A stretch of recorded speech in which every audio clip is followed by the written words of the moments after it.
continue to guide his people.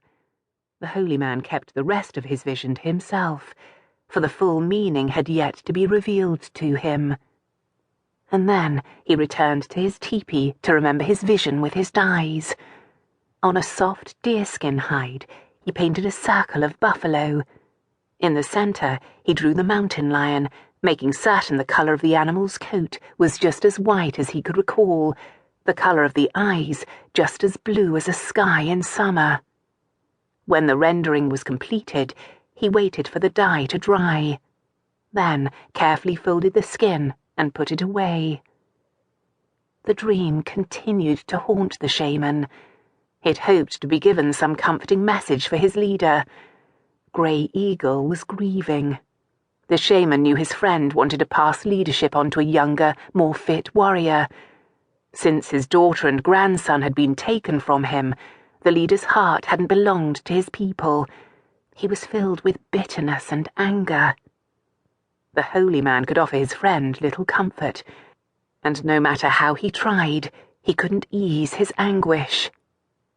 From anguish came the legend. Grey Eagle's daughter Mary and her son were returning from the dead.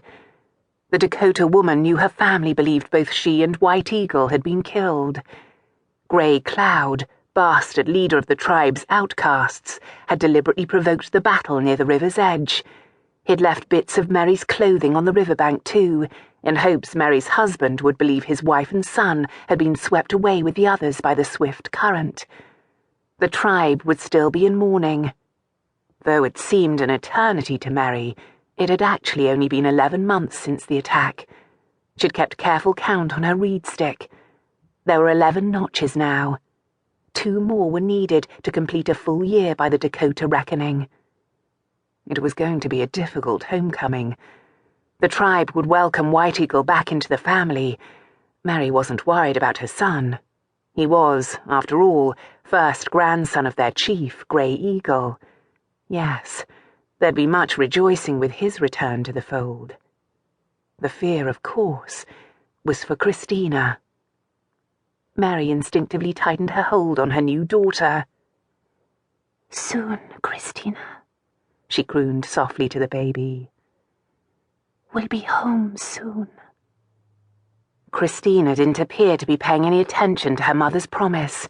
The fidgety 2-year-old was trying to wiggle out of her mother's lap and off the speckled mount, determined to walk beside her older brother. Mary's 6-year-old son was leading the mare down the slope into the valley. "Be patient, Christina," Mary whispered. She gave her daughter another gentle squeeze to emphasize her order. "Eagle!" The baby wailed her brother's name. White Eagle turned when his sister cried out to him. He smiled up at her, then slowly shook his head. "Do as our mother orders," he instructed. Christina ignored her brother's command. She immediately turned to hurl herself out of her mother's lap again. The little one was simply too young to understand caution. Though it was a considerable distance from the top of the horse to the hard ground, Christina didn't appear to be the least intimidated. "My eagle!" Christina shouted. "Your brother must lead us down into the village, Christina," Mary said. She kept her voice soft, hoping to calm the fretful child.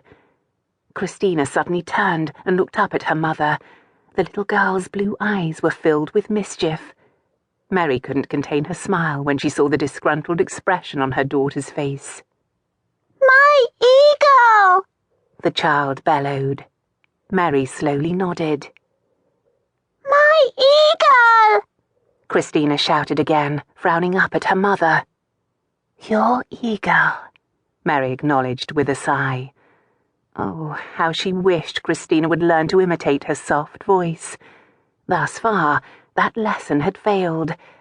Such a little one she was, yet gifted with a voice that could shake the leaves off their branches. "My mama!" Christina bellowed then, jabbing Mary's chest with her chubby fingers.